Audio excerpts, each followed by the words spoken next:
Let's make sure I get this caller. Who do we got on the line? Hello. Hello. Who do we got? This is Summerside. Oh, hey, Summerside. Hey. You donated last week too, didn't you? You betcha. Oh, thank you so much for that. I got a story for you. Yes. Okay, well, so I got a story for you. I'm going to be a little bit nervous because I'm going to have flashbacks. I got it. That's totally understandable. Okay. So in 1989, I got a phone call from a guy, and he said, hey, can you help us out with something? And I was like, sure. I said, but the only problem is I worked all day, so I might be a little bit tired. But he goes, well, it's going to be a 12-hour shift. And I was like, oh, great. That's not good. So I said, yeah, so I said, okay, so where's it going to be? And he said, it's going to be at the museum. And I was like, museum? I said, you guys are alarmed. And he goes, no, we're having alarm problems. So I said, okay, yeah, I'll help you out. So I show up at the place, and surprise, surprise, the guy that I used to go to school with, it's his older brother. So he sees me and he says, hey, man, I had no idea it would be you showing up. And I said, I don't even know how I got this shift, but I said, I'll take it. So he's telling me about some of the stuff that they're having problems with. And I was like, okay. And so the situation turned out that I said to him, I go, well, I'm really having problems understanding how come your alarm doesn't work. He goes, well, our alarm keeps failing, and we get green lights all over the place here. He says, so we're not really sure what's causing it. Right. He said, but what we want to do is we want to get the facility secured. So I'm like, okay. So we go through the whole thing again. And while we're doing this, this is in October, and it's getting towards Halloween. And I'm noticing that the staff, there's 3 females there. They're working quickly, and I was like, "What's the hurry?" And he says, "They want to get out of here. They don't want to be here." Can I ask what kind of museum it was? Sorry to interrupt you. It was really a museum that holds all old artifacts, stuff like that. Okay. Gotcha. One is that had a really old glass horse-drawn what carried coffins.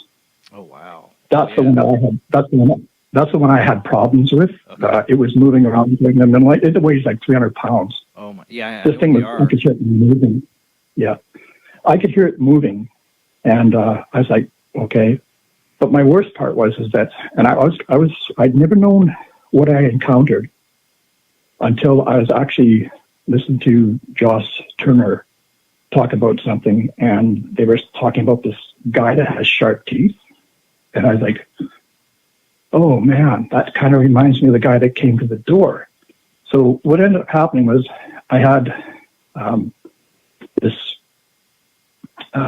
alarm go off, and it said it's at the back door. So I have to walk through the whole facility, and they shut the lights off. So I only have a couple of night lights on. And I'm walking through the facility, and I'm thinking to myself, this is really bizarre. I shouldn't be getting an alarm in the back. So I get there and I find a 4x4 stuck in the back door. Ooh. And I'm like, okay, I got a suspect in the building. Yeah. So I know right away I got problems here. Yeah. So I'm probably gonna have to call city police and ask for a K9 unit. Yeah. So I take the 4x4 out, I toss it to the side, and I close the door, and then I start searching that area. I don't find anybody.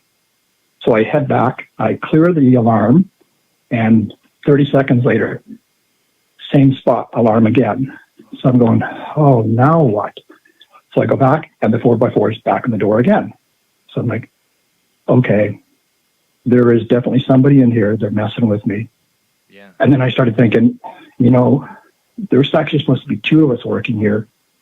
And I'm thinking that either this guy named Dave or a guy named Paul is in the building already, and they're messing with me. So that's what I'm thinking. Yeah. So I pick up the 4x4. I walk over. I see one of their trucks is parked inside the building. I take the 4x4. I open the driver's door. I take the keys out of the ignition. I put the 4x4 on the seat. I lock the doors. And I jokingly say, let's see you get that out of there. And I walk away. I clear the alarm again in the front. 10 minutes later, the alarm goes off again. I'm like, are you kidding? I walk back. Doors are locked. I have the keys, 4x4 stuck back in the door. I'm like, oh no. And I'm like, okay. And at the time I didn't know. I didn't find out until 2007 when I was working in the hospital. I kept getting sick all the time. I actually ended up talking to someone. They said, the reason you get sick like this all the time and have pains is actually you're an empath. And I said, oh, so I had to learn that. So what ends up happening is I take the 4x4 out and I have handcuffs. So I close the panic bar on the door and I take my handcuff and I handcuff it to the door and to the little latch on the side.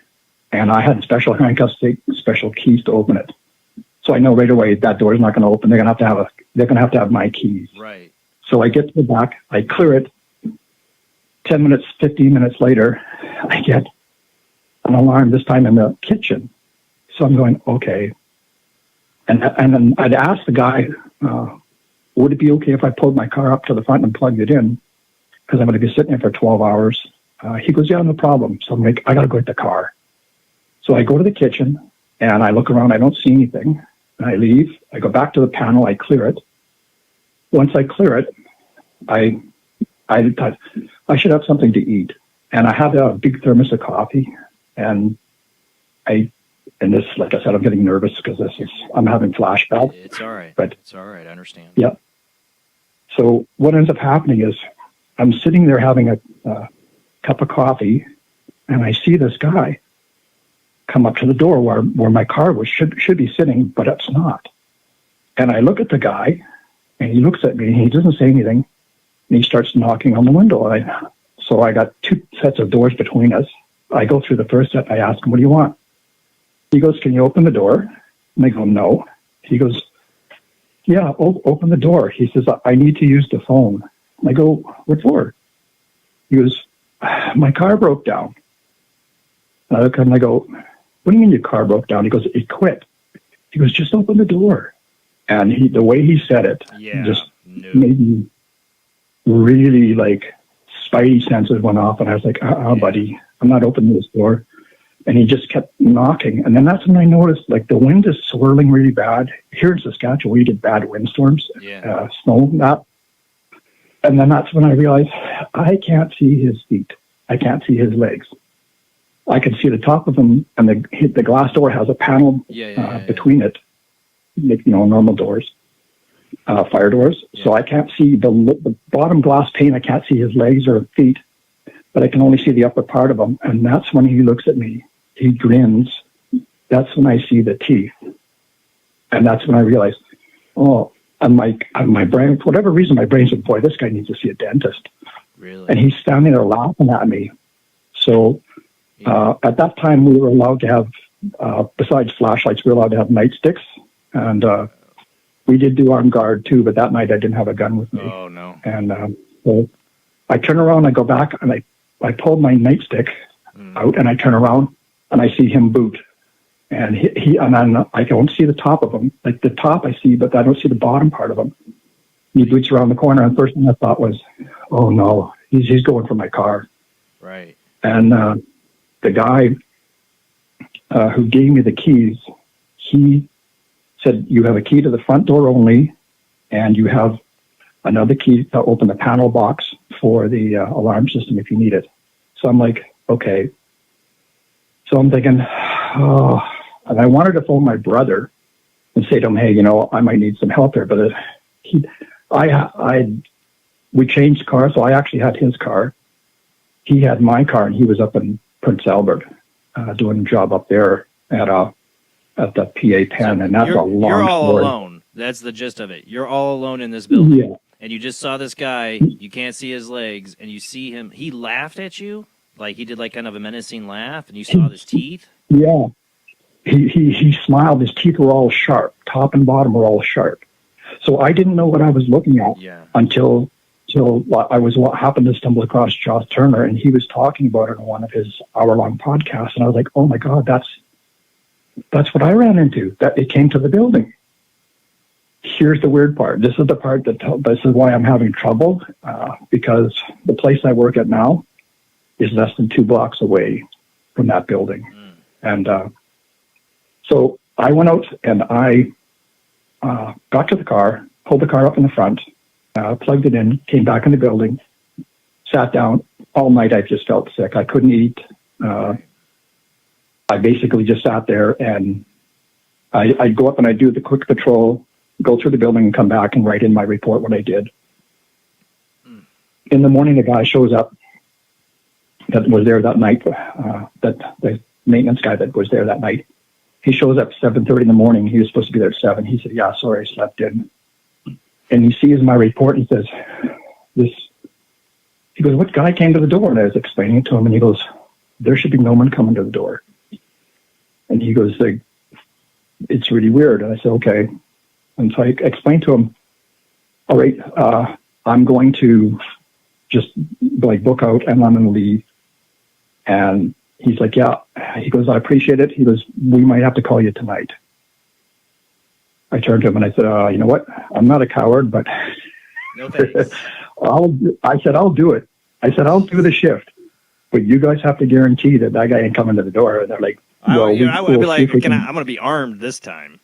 That's what I'd say. Yeah. Well, I called my boss and I said, is there any way we can ask for a second guard in there? That too. And she's like, well, she goes, you know what happened to the first guard, eh? And I said, no. And she told me, she said, the first guard, something happened. He ran out and got in his car and drove 3 blocks away, phoned the city police, and informed them that he was having problems with somebody in the building. So I was like, okay. So my boss is telling me, well, she goes, you know the golf course next door? And I go, yeah. She goes, that building? And I go, yeah, it's got a broken window up at the top second story of it. And she goes, well, that's where the night maintenance guy was murdered. And I was like, are you kidding me? I said, I've lived here all my life. I've never known this. And she goes, yeah, it's really bad.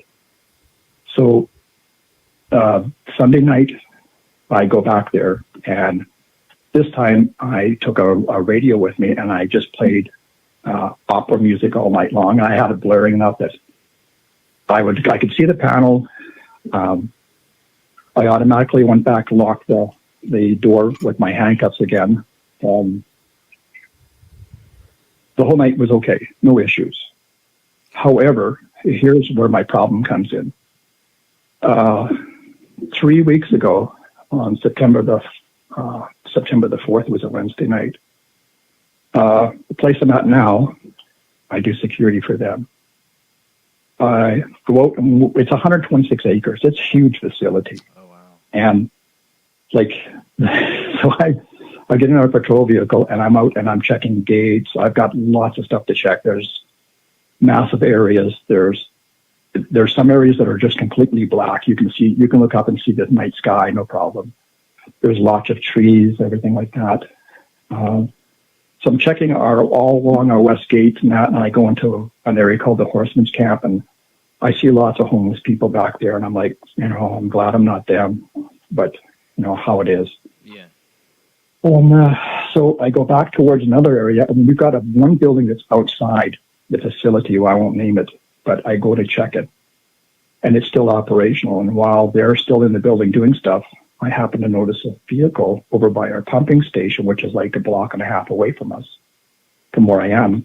So I radio in and I let operations know what's going on. And I just said, I spotted a vehicle. So I head over to that area.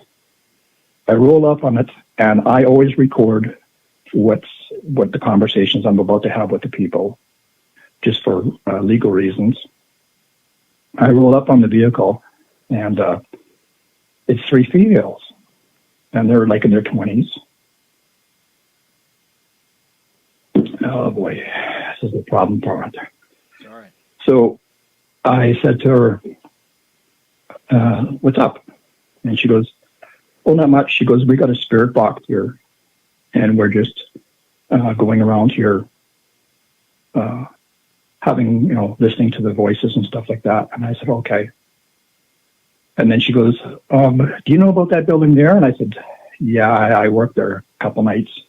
So you don't want to go near that place. I said, that place is haunted. And she goes, well, we've been getting strange voices coming out of there. She goes, that's why we moved over to this area. I said, well, technically you're on private property. I said, but I tell you what I'm going to do. I'm not going to give you a hard time. She goes, well, is it possible? She goes, there's really old buildings right there. And I said, that's inside our fence line. Right. You need written permission from our manager to come in. I said, I got a supervisor, and I can tell you right now, he's going to say no. I said, but there is a graveyard on the other side of the facility that's was there from the 1800s. And she's like, where? So I told her where it was, and they said, yeah, okay, well, maybe we'll head down there. And the girl in the back seat's talking, and she said, well, what kind of experiences did you have there? And I said to her, I go, well, nothing I want to talk to about. As I said, I'll probably have flashbacks. So the girl in the other seat, I said to them, you guys know what you're doing is kind of dangerous, right? So you need to have some sort of protection like holy water, crucifixes, and you got to know enough to tell these things not to follow you home. And they're like, yeah, we're trying to follow what it says. The girl in the back seat's got the volume cranked up on this spirit box, and that's when I just stopped talking to her. I stopped videotaping, and I just told them, okay, thank you, have a good day, and I left. The problem is that 1989, I remember that voice, and 3 weeks ago, I heard that voice again over the spirit box, and I was like, I was like, oh no. So whatever this thing is, I'm thinking it's some sort of a demon is lingering around that spot. So the good part was, right. My boss, I wrote in a report, contact with 3 females in this one area with a spirit box situation. And she said, you know what? Don't bother patrolling that area anymore. We'll just get the city police to go in there from now on. And so now it's assigned to the city police, and I got it. I'm like, oh, yes, thank you. I don't have to go there no more. Right. But if it wasn't for those 3 girls showing up and doing that, and her having that volume up and me being able to hear it, and hear that voice again, I would have not known that thing is still around there. I wouldn't have picked up on it because I don't go in that area. I stay away from that one part of that building. Because it's not actually owned by the people I work for. It's actually owned by another company. So we don't actually go over there to help them out unless they well, you know what? absolutely have to. I don't know what your story's done, but my tablet that I use my audio through has suddenly drained down to 74%, even though it should be at 100. And that beeping sound you hear is the compressor battery and it going out, and that's literally going to end all my audio for the show. Okay. Wow. Well, so just so you know, just so you know, whatever this thing is, it is very powerful, and I got a lot of respect for it because I realize what it can do now. So I'll leave it at that, and I appreciate you listening to me. Thank you. And I think you just ended the show because whatever you're telling us, I watched all my battery levels just drop on 2 different devices. The battery's going out on this, and the battery's going out on my tablet. Yeah, the problem is that my cell phone had 50%. I'm at 20 now all of a sudden. Yeah, so this is something we shouldn't be playing with, I guess. I'm thinking so. But at least thank you for listening to me, and I'll drop you a little donation for your basement there. Well, thank you so much, and thank you, Sunnyside of Life, for calling in and sharing. Like you and Heather and Azuriana, you guys called in tonight, made the show. I'm running out of audio. I'm going to get really quiet here soon because it's going to run out. So I'm going to let you go, and I'm going to have to end the show because it literally drained all my batteries. Thank you. Wow. Have a good night. You too.